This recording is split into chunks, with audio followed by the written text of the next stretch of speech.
Hello guys, welcome to our Bhavya Jagattu YouTube channel. ಇವತ್ತು ನಾನು ಮಾಡ್ತಾ ಇರೋ ರೆಸಿಪಿ ಮಾವಿನಕಾಯಿ ಚಿತ್ರಾನ್ನ. ತರಕಾರಿನೆಲ್ಲ ಹೆಚ್ಚಿಟ್ಕೊಂಡು ಮಾವಿನಕಾಯಿನೆಲ್ಲ ತುರಿದಿಟ್ಕೊಂಡಿದ್ದೀನಿ.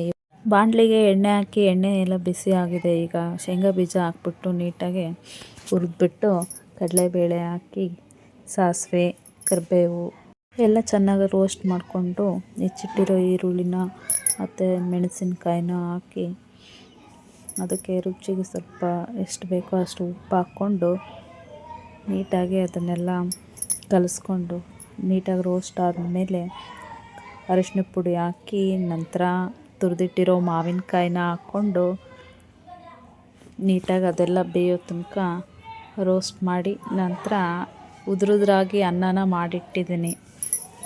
ಅದನ್ನು ಹಾಕ್ಬಿಟ್ಟು ಗೊಜ್ಜಿಗೆ ಮಾವಿನಕಾಯಿ ಚಿತ್ರಾನ್ನ. ಮಕ್ಕಳು ಮಾವಿನಕಾಯಿ ಚಿತ್ರಾನ್ನ ತುಂಬ ಇಷ್ಟಪಟ್ಟು ತಿಂತಾರೆ. ಹಾಗಾಗಿ ಮಾಡಿಕೊಡಮ್ಮ, ತುಂಬ ದಿನ ಆಯಿತು ಮಾಡಿಲ್ಲ ಅಂತ ಹೇಳ್ತಿದ್ರು. ಮಾಡಿಕೊಡ್ತಾ ಇದ್ದೀನಿ. ಲಂಚ್ ಬಾಕ್ಸ್ಗೆಲ್ಲ ಹಾಕ್ಕೊಂಡು ಹೋಗೋದಕ್ಕೆಲ್ಲ ತಯಾರಿ ನಡೀತಾ ಇದೆ. ಈ ವಿಡಿಯೋ ಇಷ್ಟ ಆಗಿದ್ದರೆ ಲೈಕ್ ಮಾಡಿ, ಶೇರ್ ಮಾಡಿ, ಸಬ್ಸ್ಕ್ರೈಬ್ ಮಾಡಿ, ಬೆಲ್ ಐಕಾನ್ ಮಾಡೋದನ್ನು ಮರಿಬೇಡಿ. Thanks for watching my video.